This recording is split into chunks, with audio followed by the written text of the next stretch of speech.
우리에게 주신 하나님의 말씀 사무엘상 1장 1절부터 3절까지 말씀입니다. 에브라임 산지 라마다임 소빔에 에브라임 사람 엘가나라 하는 사람이 있었으니 그는 여로함의 아들이요 엘리후의 손자요 도후의 증손이요 수부의 현손이더라. 그에게 두 아내가 있었으니 한 사람의 이름은 한나요 한 사람의 이름은 브닌나라. 브닌나에게는 자식이 있고 한나에게는 자식이 없었더라. 이 사람이 매년 자기 성읍에서 나와서 실로에 올라가서 만군의 여호와께 예배하며 제사를 드렸는데 엘리의 두 아들 홈니와 비느하스가 여호와의 제사장으로 거기에 있었더라. 아멘. 저는 오늘 읽은 이 사무엘상 1장 1절부터 3절까지 말씀을 중심으로 해서 주께서 기억하시는 가정, 주께서 기억하시는 가정이라고 하는 제목으로 하나님 말씀 전하겠습니다. 오늘 읽은 이 사무엘상은 두 가정에 대한 이야기로 시작되고 있습니다. 한 가정은 엘가나와 한나를 중심으로 한 사무엘의 가정이고 또 다른 한 가정은 엘리 제사장을 중심으로 한 홈니와 비느하스의 가정입니다. 그런데 여기 중요한 사실은 두 가정이 모두 문제를 안고 있던 가정이었다라고 성경이 말씀합니다. 엘가나의 가정에는 불임의 문제를 안고 있었고 엘리의 가정에는 그의 아들들이었던 홈니와 비느하스에 대한 자녀 양육의 문제가 있었습니다. 두 가정이 똑같이 문제가 있는 가정이었지만 두 가정이 그 문제를 해결하는 방식은 전혀 달랐습니다. 아마 코로나로 인해 우한 질고가 없는 가정들이 없을 것입니다. 그러나 오늘 말씀을 잘 들으시고 우리 화목한 가정예배 식구들의 모든 가정이 주께서 기억하시는 가정들이 되실 수 있기를 주의 이름으로 축원드립니다. 한나는 문제를 가지고 하나님 앞에 나아가는 기도의 어머니였습니다. 반면 엘리는 제사장이었고 위치상, 직업상 하나님과 가장 가까운 위치에 있는 사람이었음에도 불구하고 문제를 가지고 하나님 앞에 나아갔다라는 기록이 없습니다. 엘리는 아들들의 숱한 방종과 타락에도 불구하고 그것을 징계하거나 고치려 노력하지 않았습니다. 이것이 동일하게 문제를 안고 있었지만 다른 결과를 맞이하게 된 결정적인 차이였습니다. 그래서 한나의 아들이었던 사무엘을 통해서 이스라엘은 새로운 시대가 열리게 되었고 엘리와 그의 가정은 역사의 뒤안길로 쉬이 사라지게 되었습니다. 결국 하나님이 기억하시는 가정은 기도가 살아있는 가정이다 라고 하는 것을 우리는 본문을 통해 알게 됩니다. 사무엘상 1장 5절에서 6절을 보면 여호와께서 그로 성태치 못하게 하셨다라는 구절이 두 번이나 반복되어 기록되어 있는 것을 볼 수 있습니다. 이것은 불임의 원인이 하나님에게 있었음을 밝혀주는 것이라 할 수 있는데요. 한나는 이 불임의 문제를 해결하실 이가 오직 하나님밖에 없다고 믿고 하나님 앞에 나아가 기도하였습니다. 반면 엘리는 어떻습니까? 홈니와 비느하스의 방종과 타락의 이 문제를 해결하실 수 있는 것이 하나님의 손에 달려 있다고 믿지 않았던 것 같습니다. 여기서 우리는 주께서 기억하시는 가정의 첫 번째 원리를 발견할 수 있는 것이죠. 그것은 하나님의 자녀된 우리에게 문제가 생겼다면 그 문제 배후에 하나님이 계시다는 것을 믿고 그분과 해결을 봐야 한다라고 믿고 기도하는 태도입니다. 많은 경우 문제가 생겼을 때 도움을 청하는 우리의 손이 어디를 향해 가는가 하는 것을 보면 우리가 평소 무엇을 의지하고 살아가고 있는지를 정확하게 알 수 있습니다. 하나님의 자녀들의 손은 하나님 앞에서 문제를 해결하는 기도의 손이 되어야 할 줄 믿습니다. 한나는 문제 앞에서 하나님을 찾았고 그 앞에 나아가 엎드렸습니다. 그리고 이렇게 기도했죠.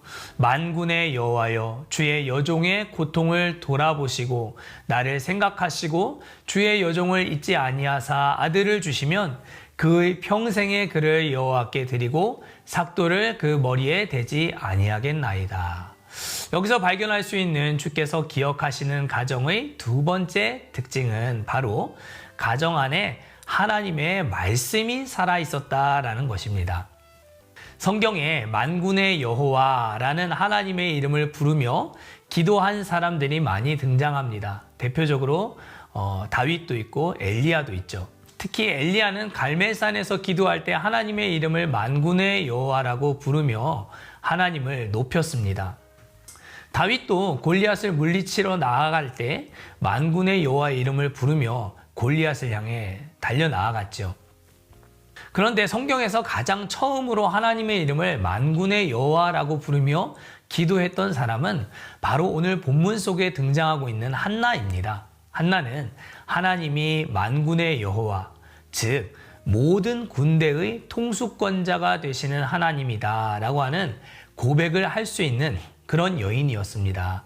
이것은 평소 한나가 얼마나 하나님에 대한 탁월한 지식과 지혜를 소유한 사람이었는지를 잘 알 수 있는 것이고, 그가 속한 가정이 얼마나 하나님 말씀 중심의 가정이었는가 하는 것을 생각해 볼 수 있는 중요한 근거가 됩니다. 여러분들의 가정이 말씀 중심의 가정 다 되시기를 축복합니다. 주께서 기억하시는 가정의 마지막 세 번째 특징은 정직의 가치가 살아있었다라고 하는 것입니다. 오늘 본문 13절을 보면 이때 기도하는 한나의 모습을 본 엘리의 직접적인 표현이 이렇게 기록이 되어 있어요. 입술만 움직일 뿐 속으로 말함으로 음성이 들리지 않았습니다. 한나가 기도한 기도의 내용을 육성으로는 한나 이외에 아무도 듣지 못했다라고 성경이 말씀하고 있습니다. 그러니까 11절에 한나가 서원한 기도의 내용을 기억하고 있는 사람은 한나와 이 기도를 듣고 계신 하나님밖에 없었다라고 하는 것을 의미하는 것이죠. 그러면 기도가 응답되어 정작 아들을 주셨을 때 한나는 그때 내가 잠깐 미쳤었나 보다. 내가 그때 진짜 제정신이 아니었어. 라고 이야기하고 서원의 약속을 무마하면 그만일 수도 있는 일이었다라고 하는 것을 우리는 알 수 있는 것이죠. 그러나 한나는 기도할 때보다 기도 응답을 받은 이후 하나님 앞에서 더욱 신실하고 정직한 삶을 살아가는 것을 중요하게 생각했던 사람이었기 때문에 사무엘을 얻고도 하나님께 바쳐야 한다는 이 서원의 약속을 그가 지킬 수 있었고, 하나님이 기억하시는 가정을 일굴 수 있었던 것입니다. 오늘 본문 23절을 보면 젖대기를 기다렸다라고 기록되어 있습니다. 한나는 그만큼 정직의 가치를 중요하게 생각했던 사람이었던 것을 우리가 추측해 볼 수 있는데요. 한나가 아들 사무엘을 얻은 것은 한나 혼자의 힘으로 가능한 일이 아니었죠. 남편 엘가나의 특별한 사랑이 없었더라면 이는 불가능한 일이었을 것입니다. 그런데 한나는 4년 전 하나님 앞에서 서원하며 기도했던 내용을 실천하기 위해서 남편인 엘가나를 찾아가 다음과 같이 말했습니다. 아이를 젖대거든 내가 그를 데리고 가서 여호와 앞에 베게 하고 거기 영영이 있게 하리이다. 그런데 율법을 보면, 특별히 민수기 30장 6절을 보면 이런 말씀도 기록되어 있어요. 또 혹시 남편을 맞을 때에 서원이나 마음을 제어하려는 서약을 경솔히 그 입에서 발하였다 하자. 그 남편이 그것을 듣고 그 듣는 날에 그에게 아무 말이 없으면 그 서원을 행할 것이요 그 마음을 제어하려는 서약을 지킬 것이니라. 그러나 그 남편이 그것을 듣는 날에 허락지 아니하면 그 서원과 마음을 제어하려고 경솔히 입술에서 발한 서약이 무효가 될 것이니 여호와께서 그 여자를 사하시리라. 아멘. 한나는 하나님 앞에 서원했습니다. 약속을 지키지 않을 수도 있었고, 약속을 지키지 않는다고 해서 문제가 될 소지 역시 남편인 엘가나가 다 해결해 줄 수 있었다라고 하는 사실을 한나는 아마 잘 알고 있었을 것입니다.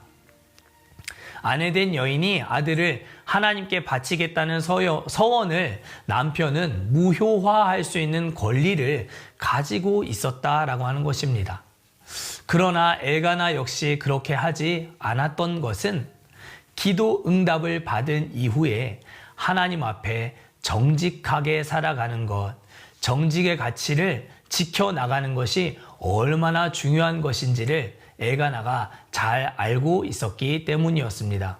반면 엘리의 가정은 어떠했습니까? 저는 성경에서 마지막 사사이자 사사시대의 마지막 제사장이었던 엘리가 그 풍전등화와 같은 그 나라의 운명을 두고 기도했다는 기록을 발견하지 못했습니다.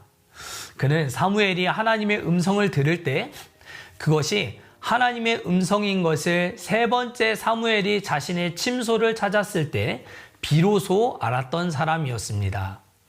이것이 무엇을 의미하겠습니까? 그는 육신의 귀만 어두워졌던 것이 아니라 영적인 귀도 막혀 있었던 어두웠던 사람이었음을 보여주는 것입니다. 엘리는 기도도 없었고 사무엘상 3장 21절을 보면 하나님이 말씀으로 실로에 있던 사무엘에게 자기를 나타내셨다라고 기록되어 있는 것을 볼 때 말씀도 들을 수 없는 영적 상태를 가지고 있었다라고 하는 것을 알 수 있는 것입니다. 기도, 말씀, 정직의 가치를 살아내는 것, 그것을 유지하며 살아가는 것, 이것이 이처럼 중요한 것입니다. 여러분의 가정에 기도가 살아나고 영적인 귀가 열려서 하나님이 원하시고 기뻐하시는 뜻을 잘 분별하여 하나님께서 기억하시는 하나님의 기억 속에 인상 깊은 가정들이 다 되실 수 있기를 주의 이름으로 간절히 축원합니다. 기도하겠습니다. 하나님 아버지, 은혜와 사랑을 감사드립니다. 오늘 사무엘상 말씀을 통해서 두 가정, 한나의 가정과 엘리의 가정을 통해 우리의 가정에 기도가 살아있어야 하고 말씀 중심이어야 하고 기도 응답을 받은 이후에 정직해야 한다라고 하는 것을 생각해 보게 되었습니다. 이 세상에 수많은 가정들이 있지만 주께서 기억하시는 가정, 어떤 가정이어야 할까 생각해 보면 하나님 우리 화목한 가정 예배 식구들이 이 세 가지를 잘 지켜나감으로 말미암아 주께서 늘 기억하실 때 1등으로 떠올려지는 가정들 다 될 수 있도록 축복하시고 은혜를 베풀어 주시옵소서. 감사드리며 예수님의 이름으로 기도드렸습니다. 아멘.